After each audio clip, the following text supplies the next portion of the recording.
విద్యాశాఖకు సంబంధించి విదేశాలు వెళ్ళి ఏం పెట్టుబడులు వచ్చినాయి ఇక్కడికి?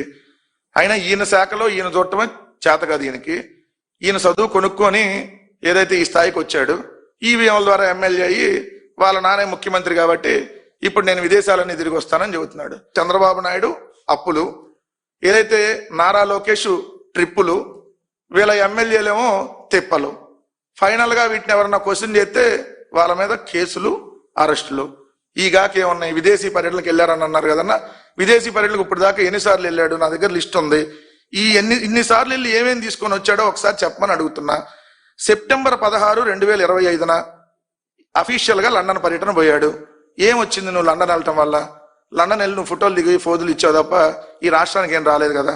అక్టోబర్ 19 నుంచి 24 మధ్య 2025 సంవత్సరంలో ఆస్ట్రేలియా పోయాడు. ఏమొచ్చింది? అక్కడంట విద్యా విధానాల అధ్యయనం, యూనివర్సిటీలు వీటన్నిటితో సమావేశమయ్యాడంట. సరే, ఈ స్టోరీ తర్వాత చెప్తా. నెక్స్ట్ డిసెంబర్ 6 నుంచి 10 దాకా 2025లో అమెరికా, కెనడా పోయాడు. ఏమొచ్చింది? ఏం తీసుకొని వచ్చావు అమెరికా పోయి, కెనడా పోయి? తర్వాత జూన్ 2 నుంచి 7 మధ్య 2026 సంవత్సరంలో, అంటే ఈ సంవత్సరంలో రష్యా పోయాడు. ఏమొచ్చింది రష్యా పోయితే? ఆంధ్రప్రదేశ్కి ఏమైనా వచ్చినాయా? జూలై 5, 2026 నుంచి ఇప్పుడు నడుస్తా ఉంది పర్యటన. మీరు అడిగిన దక్షిణ కొరియా పర్యటన. ఏమొచ్చింది? పొరపాటున ఉత్తర కొరియా బొమ్మకు. ఎందుకంటే ఇప్పటికే నిన్ను భరించలేకపోతున్నాడు.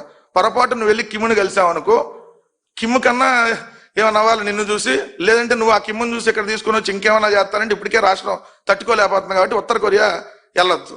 సరే, ఈయన క్రికెట్ మ్యాచ్ల కోసం విశాఖపట్నంలో 2025 అక్టోబర్లో క్రికెట్ మ్యాచ్కి పోయాడు. 2025 నవంబర్లో ముంబైలో క్రికెట్ మ్యాచ్కి, 2025 ఫిబ్రవరి 23 దుబాయ్లో, 2026 ఫిబ్రవరి 7 కొలంబో శ్రీలంక, 2026 మార్చి 8 అహ్మదాబాదు. సరే, ఇట్లా క్రికెట్ మ్యాచ్లు చూసన్నా ఏడేమన్నా ఆడుదాం ఆంధ్ర లాంటి కార్యక్రమాలు పెట్టేమన్నా ప్రోత్సహించామంటే అది లేదు. మళ్ళీ 2026 ఏప్రిల్ 19 8 రోజులు మాయమయ్యాడు విదేశీ పర్యటన. ఇది ఎవరికి చెప్పా పెట్టకుండా.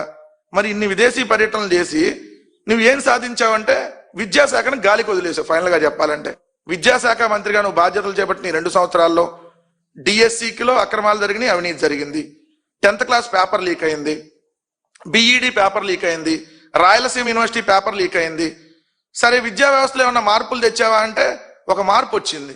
ఏంటంటే సిబిఎస్ఈ బోర్డు అంతకుముందు తమిళనాడులో ఉండేది. ఆంధ్రప్రదేశ్, తెలంగాణ, తమిళనాడుకి సంబంధించి జగన్మోహన్ రెడ్డి గారు ముఖ్యమంత్రి అయిన తర్వాత 1000 పాఠశాలల్లో 1000 ప్రభుత్వ స్కూల్లో సిబిఎస్ఈని తీసుకురావటం వల్ల తెలంగాణ, ఆంధ్రాకి సంబంధించి హైదరాబాద్లో కాకుండా విజయవాడలో బోర్డు వచ్చింది 2023 సిబిఎస్ఈ కార్యాలయం. సో దాన్ని ఇప్పుడు మళ్ళీ తెలంగాణకి వెళ్ళిపోయింది. తెలంగాణ సపరేట్ చేసుకున్నారు. ఎందుకు? మీరు వచ్చి ఆ 1000 స్కూల్లో సిబిఎస్ఈని రద్దు చేశారు కాబట్టి. ఇంకోటి చూస్తే ఇక్కడ పిల్లలకు ఫీజు రియంబర్స్మెంట్ అందనటువంటి దారుణమైనటువంటి పరిస్థితి మనకు కనపడుతుంది. పిల్లలకి స్కూల్ స్టార్ట్ అయిన 4 రోజులైనా విద్యా కానుక కిట్లు అందలా. స్కూల్ స్టార్ట్ అయిన 4 రోజులైనా ఎప్పటికీ తల్లికి వందనం గురించి ఏదైతే అసలు ఎప్పుడు ఇస్తారో గ్యారంటీ లేనటువంటి పరిస్థితి. మొట్టమొదటి ఏడాది ఆల్రెడీ ఎగ్గొట్టారు, 2వ ఏడాది 20 లక్షల మందికి ఎగ్గొట్టారు. 67 లక్షల మందికి ఇస్తున్నామని చెప్పి దాంట్లో కూడా 9 లక్షల మందికి ₹1 కూడా అందలేదు. అదేవిధంగా కొంతమందికి 9,000, కొంతమందికి 5,000, కొంతమందికి 13,000. దాని పరిస్థితి చూస్తే అలా ఉంది. నిన్నే కేంద్ర విద్యాశాఖ నివేదిక ఇచ్చింది. ఏదైతే ప్రభుత్వ బడులేమో ఫుల్గా ఉన్నాయంటే, ఫుల్ కంటే ఎక్కువ ఉన్నాయని, పిల్లలు మాత్రం తక్కువ ఉన్నారని చెప్పి 11% డ్రాప్ అవుట్స్ అంట. నారా లోకేష్ మంత్రి అయినాక విదేశాలు వెళ్ళి ఏం పడుతున్నావు? ముందు ఈ రాష్ట్రంలో విద్యాశాఖ గురించి ఆడవచ్చు కదా. స్కూల్ని 2 సంవత్సరాల్లో బాగు చేసింది లేదు.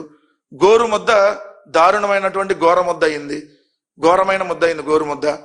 పిల్లలు చనిపోతున్నటువంటి పరిస్థితుల్లో. సో ఇన్ని దారుణాలు జరుగుతుంటే ఆయన విదేశాలు వెళ్ళి ఏం చేస్తా ఉన్నాడో ఇంకా వాళ్ళే సమాధానం చెప్పాలండి.